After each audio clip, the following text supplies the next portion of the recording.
Hey guys, it's your average middle-aged American back again with another reaction video. This one is on the Biltmore, and it's actually going to be a few really short videos put together and made one video out of it. It's hard to find any really good videos on the Biltmore that are in depth. I've been to the Biltmore a few times. It's an amazing place. It's kind of America's castle. And the whole reason I ended up here is because I just did a video on a German castle and it made me think of the Biltmore.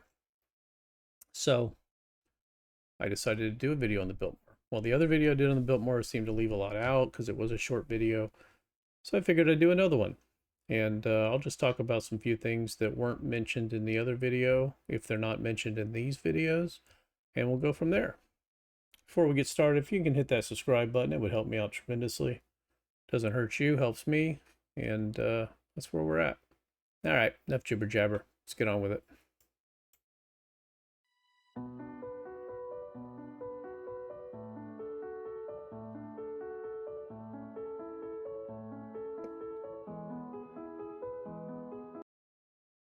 This is off of the main road. Now, he had at one time 125,000 acres. 125,000 acres is 500,000 times the size of my yard. So, and I've got a pretty decent sized house, pretty average size house in America is around 2,500 square feet. 5 bedrooms, 3 bathrooms, and I'm on a quarter of an acre, and I have a yard in the front, a yard in the back, and a tiny little yard on each side. And his yard was 500,000 times that big. Just put that in perspective. This house is 175,000 square feet, which is 175 times the size of a normal home in the UK, and what, 70 or 80 times the size of the average home in America. You can't grasp how big this house is and how much land there was. They've sold a lot of the land off. I think there's 8,000 acres now, which is still insane. But I mean, this guy had to be one of the richest people in the world for sure. Anyway, this is the drive. So this would have been his driveway.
I'm not sure the way it was originally, but um, basically it's one way. There's a one way in and a one way out. So I would imagine back in the day, without cars, they probably just had the one driveway, and then they probably added the other one, for the tourists and stuff.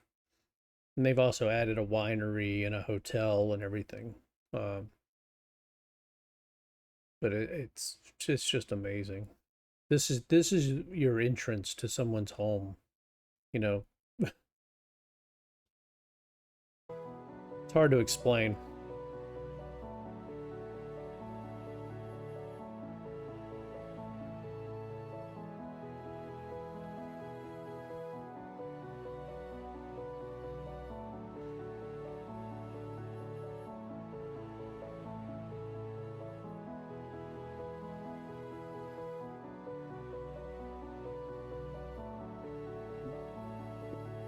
Here's some facts on the Biltmore.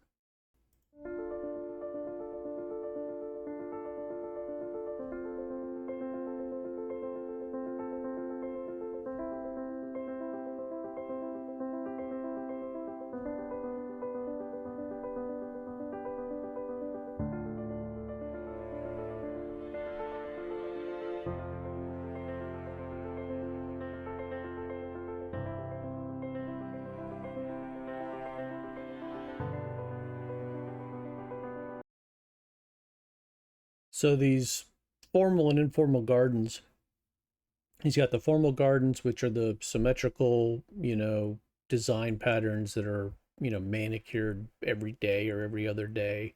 There's a whole conservatory, there's a whole thing going on. The guy was seriously into nature. He planted more trees than he cut down, thousands and thousands and thousands of trees. He may have planted 1,000,000 trees. I mean, at one time, he had over 1,000 people working on his house every day for years, planting trees and doing everything else. They even had a railroad that went up to the house, private railroad track. That's how they did all of their material gathering. Um, I think he was in the railroad industry and or the ferry industry. Definitely in the transportation industry, if I remember correctly. Anyway, a lot of times you don't even see the gardens on pictures of the Biltmore because the building is so incredible. But the gardens are just as incredible. It's really an amazing place. And I believe that this Olmsted is the guy who did Central Park in New York. Well, let me just find out. Yeah, so Olmsted and Vox did New York Central Park, which led to other Prospect Park in Brooklyn, Niagara Falls, all kinds of stuff. Yeah, so he's got a guy who's doing Central Park, working on his yard. Pretty amazing.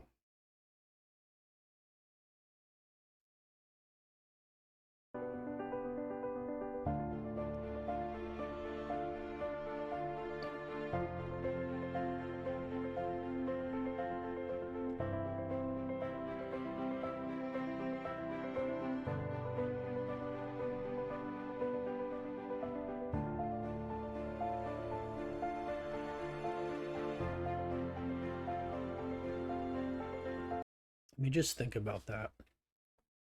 A house in my neighborhood, most homes are in either from a quarter of an acre to an acre. And if you've got a home that's on an acre of land in my neighborhood, it's well over $1,000,000, regardless of the building, regardless of the house. So imagine owning 125 times.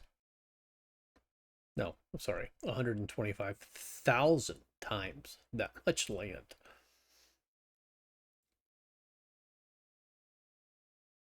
I mean, a half an acre is a good sized lot in the city. A couple acres, 5 acres is a nice, really nice lot in the country. 125,000 acres. I've been on the roof of this thing, of this home, and you can go up on the roof, go all the way around, and everywhere that you could see, basically as far as you could see, was his land. It's insane.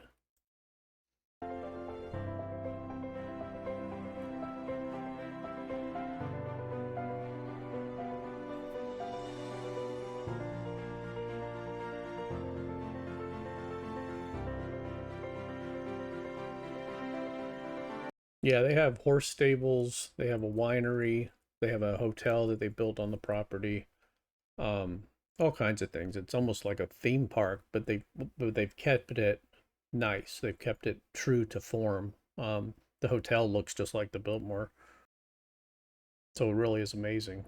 And we've had plenty of Biltmore wine. I mean, you can buy it across the country. It's an amazing place. If you're in North Carolina, I don't care if you're at the furthest spot from this place in North Carolina, you need to go. It's mind-boggling. I mean, this is like America's castle. There's a Hearst Castle in California, I think, but the Biltmore is just unbelievable.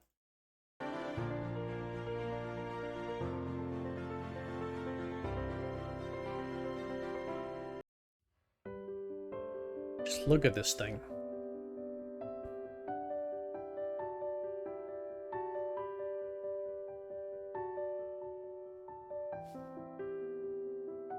These stairs, I'm not an architect, but these are like cantilever stairs, I think that's what they're called.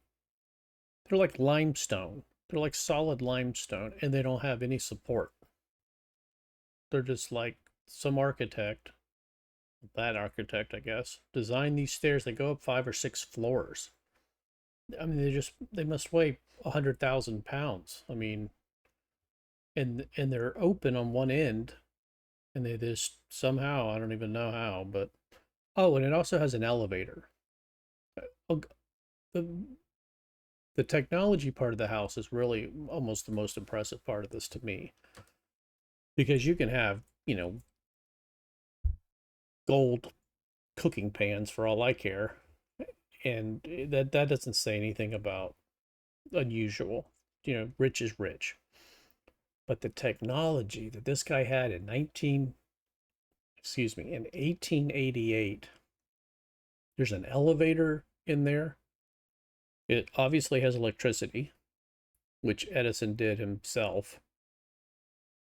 I mean, I don't know if he wired every single thing himself, but Edison's name's on the wall in the basement where the power stuff is.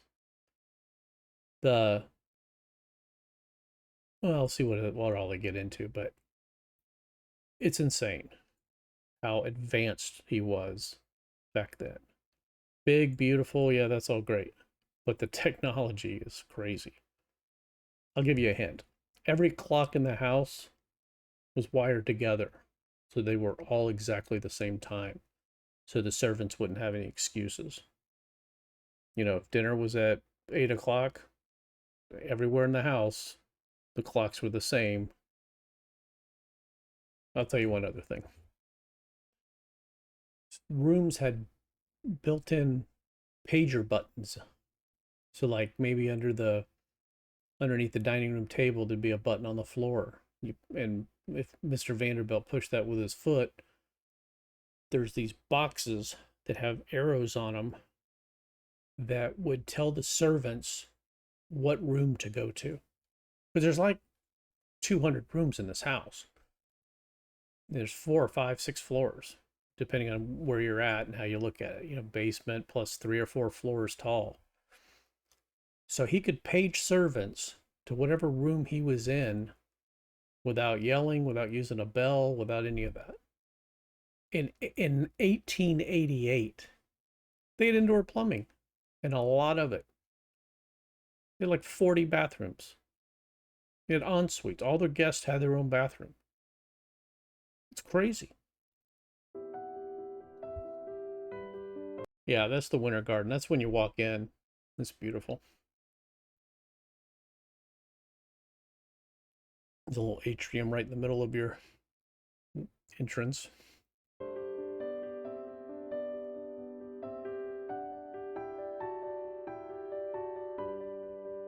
This room is insane. If you haven't seen my other video, look at the other video on the Biltmore. Or one of my other videos. I may make another one. I don't know. You can't grasp the scale of this. This is 7 stories high. The dining room. Formal dining room. And it holds like 70 people at the table without being cramped. The fireplace openings over there, you can walk through them. That's how tall they are. So everything's out of proportion. The pictures do not do justice to the scale of things. I mean, you can tell what a chair looks like. So look at a chair where somebody would sit, and then look at the fireplace. I mean, it's just incredible.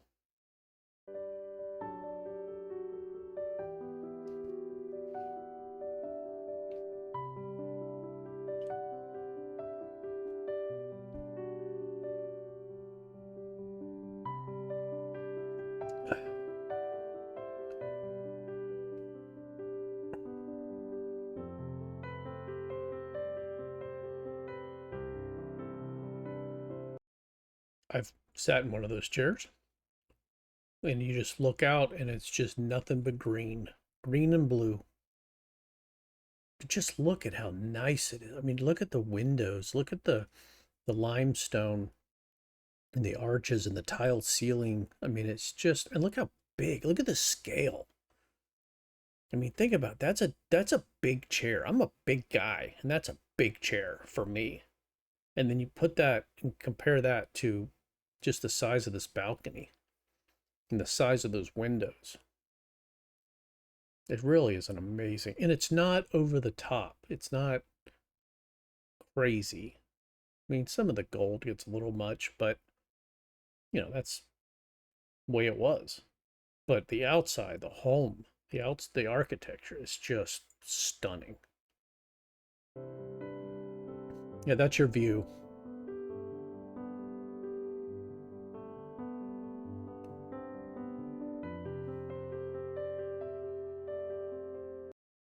"35 bedrooms, 43 bathrooms, 65 fireplaces in 1888. Plus electricity, plus indoor, I mean, obviously indoor plumbing.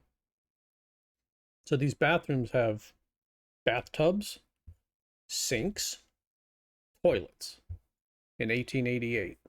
43 of them.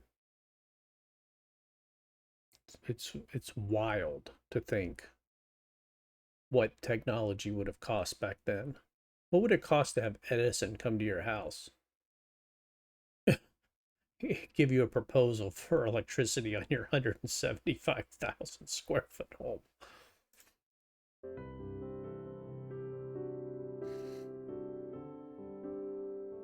There it is. The other video didn't show it. Yep, that's a bowling alley. Indoor pool, gymnasium, Halloween room. There's all kinds of stuff.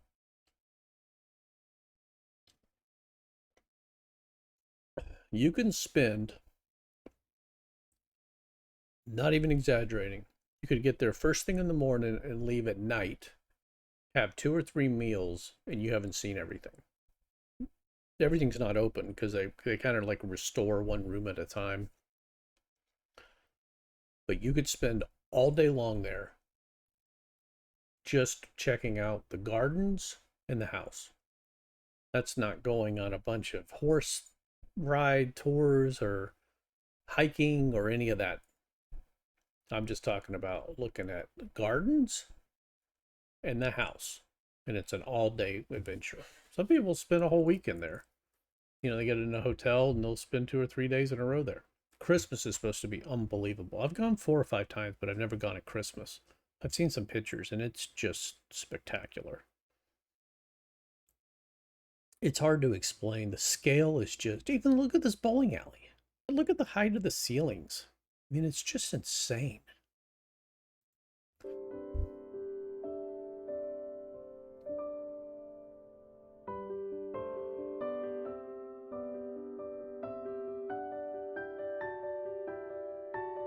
Yeah, they say that the antiques tapestries are worth as much as the house. I don't know if that's true or not, but they're definitely some amazing antiques and stuff in that home.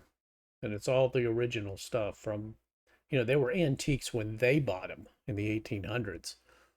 So, you got stuff from the 1400s, the 1300s in there.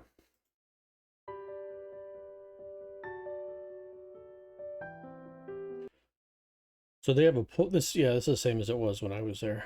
The other video only showed the snooker table or the billiards table, whatever you call the thing with no pockets. And I was saying you don't get the scale of it. They're literally only showed less than half the room probably.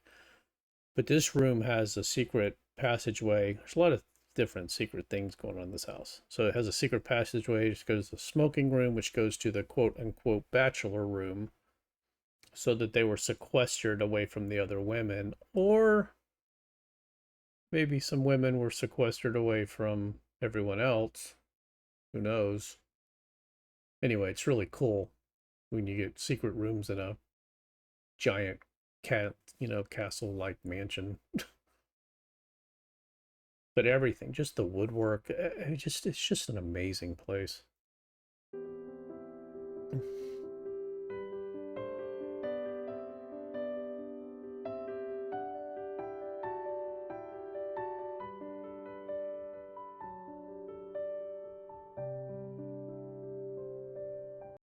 This explains more about the gardens and the land, which in itself, you could have a tiny little house. If you just had this land, it would be worth visiting.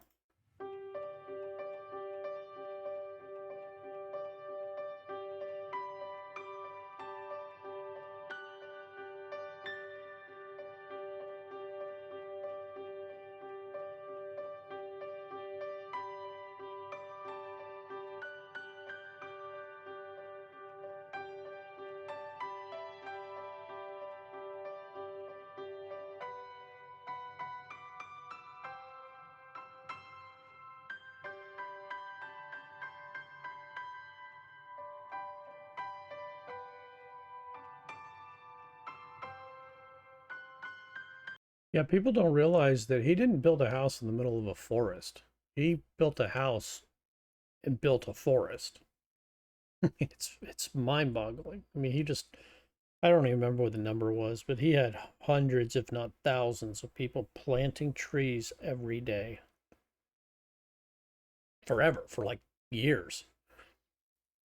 It's amazing.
Yeah, I don't know if I remember correctly, but I believe that after the house was built and after everything was said and done, that he still had a staff of over 100, just to maintain everything. I mean, it's a different kind of rich. And even these videos don't show everything. It's just an amazing place. I can't say it enough. You just, I mean, just everything. They had dumb waiters. They had